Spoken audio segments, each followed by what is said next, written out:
నియోజకవర్గం సుజాతనగర్ క్యాంపు కార్యాలయంలో శుక్రవారం జీవీఎంసీ జోనల్ అధికారులు, వార్డు కార్పొరేటర్లు, వార్డు అధ్యక్షులు మరియు ముఖ్య నాయకులతో సమీక్ష సమావేశం నిర్వహించారు. ఈ సమావేశానికి పంచకర్ల రమేష్ బాబు, జనసేన పార్టీ ఉమ్మడి విశాఖపట్నం రూరల్ జిల్లా అధ్యక్షులు, పెందుర్తి శాసనసభ్యులు హాజరయ్యారు. ఈ సందర్భంగా ఆయన మాట్లాడుతూ కూటమి ప్రభుత్వం ఏర్పడిన తర్వాత జీవీఎంసీ పరిధిలోని వార్డుల్లో అనేక అభివృద్ధి కార్యక్రమాలు చేపట్టామని తెలిపారు. గత ప్రభుత్వంలో అభివృద్ధి పూర్తిగా విస్మరించబడిందని విమర్శించారు. వివిధ నియోజకవర్గాల ఎమ్మెల్యేలతో greater Visakhapatnam municipal corporation commissioner సమీక్షలు నిర్వహిస్తున్నారని, అందులో భాగంగా ఈ నెల 20న పెందుర్తి నియోజకవర్గానికి సంబంధించి కమిషనర్తో ప్రత్యేక సమీక్ష సమావేశం ఉన్నట్లు వెల్లడించారు. పెందుర్తి నియోజకవర్గానికి సంబంధించిన వార్డు కార్పొరేటర్లు, వార్డు అధ్యక్షులు, కొంతమంది సీనియర్ నాయకులు, అలాగే పెందుర్తి జీవీఎంసీ పరిధిలో ఉన్న అధికారులు అందరితో సమీక్షా సమావేశం ఏర్పాటు చేసుకోవడం జరిగింది. ఏదైతే జీవీఎంసీ కమిషనర్ గారు నియోజకవర్గ డెవలప్మెంట్ మీటింగ్స్ అని పెట్టుకుంటా ఉన్నారు, అవి ఆల్రెడీ భీమునిపట్నం, నార్త్, అనకాపల్లి ఇలా ఒక్కొక్క నియోజకవర్గం అవుతూ ఉంది. పెందుర్తి నియోజకవర్గం సమీక్షా సమావేశం 20వ తారీఖు అని చెప్పారు. ఏవైతే మా నియోజకవర్గంలో వార్డుల్లో కావాల్సిన పనులు ఉన్నాయో, జరగవలసిన అభివృద్ధి ఉందో అన్నింటి మీద కూడా నేను రెడీ అవ్వడానికి మా కార్పొరేటర్లు, మా వార్డు అధ్యక్షులు, అధికారులతో మీటింగ్ పెట్టుకుని అన్నీ కూడా తయారు చేసుకోవటం జరిగింది. ఇంకా ఏమైనా మిస్ అయినవి కూడా మా కార్పొరేటర్లు తయారు చేయమన్నా, ఎందుకంటే ఇది ఒక మంచి ప్రక్రియ.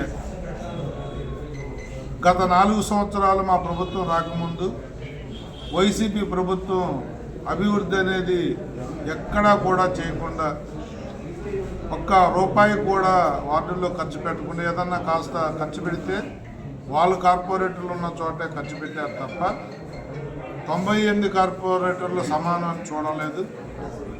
ఆ నేపథ్యంలో మేము అధికారంలోకి వచ్చిన 1 సంవత్సరంలోనే 24 నుంచి 25 మధ్యలో బ్రహ్మాండమైన అభివృద్ధిని చూపించాం. ప్రజల మన్ననలు పొందా. మళ్ళీ కొంతకాలం తర్వాత మా కార్పొరేటర్లు మళ్ళీ ఎలక్షన్కి వెళ్ళే లోపు ప్రజలను మన్నన పొందే విధంగా ఈ వార్డులను అభివృద్ధి చేయాలన్న ఒక సంకల్పంతో కార్యక్రమం తీసుకోవడం జరిగింది. చిత్తశుద్ధితో కమిషనర్ గారు కానీ, ఎమ్మెల్యేలు కానీ, కార్పొరేటర్లు కానీ, సీనియర్ నాయకులు కానీ అందరూ ఇన్వాల్వ్ అయ్యే అధికారులు ఇన్వాల్వ్ అయ్యే మీటింగ్లో ఒక మంచి రిజల్ట్ వస్తూ ఉంది అని చెప్పి ప్రజలు మాట్లాడుకుంటూ ఉన్నారు. అలాగే ప్రజాప్రతినిధులు కూడా ఇది మంచి పరిణామం అని చెప్పి ఆనందంగా ఉన్నారు. ఇవన్నీ కూడా మా కార్పొరేటర్లు నేను కోరాను. 2-3 రోజుల్లో మనం మీ వార్డుల్లో జరగాల్సిన అభివృద్ధి మీద తయారు చేసుకుని మాకు ఇచ్చినట్లయితే ఎస్టిమేషన్ రెడీ చేసి ఆ రోజు కమిషనర్ దృష్టికి పెట్టి ఏ వార్డుకి ఎంత అవసరమో కూడా మనం ప్రయారిటైజ్ చేసుకుందామని చెప్పడం జరిగింది. ఈ అభివృద్ధి మీద సమీక్ష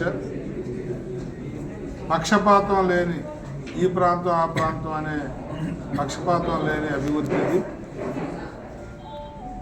రాజకీయాలకు అతీతంగా అన్ని ప్రాంతాలను అభివృద్ధి చేయాలన్న ఒక సంకల్పంతో గౌరవ ముఖ్యమంత్రి నారా చంద్రబాబు నాయుడు గారి ఆదేశాల మేరకు చేపట్టిన కార్యక్రమం. దీనికి అందరూ సహకరించాలని, అందరూ ఇన్వాల్వ్ అవ్వాలని చెప్పి కోరుకుంటూ ఈరోజు ఈ సమీక్షా సమావేశం పెట్టుకోవడం జరిగింది. అందరూ వచ్చారు, చాలా బ్రహ్మాండంగా మీటింగ్ జరిగింది. అందరికీ మనస్ఫూర్తిగా ధన్యవాదాలు తెలియజేస్తాను.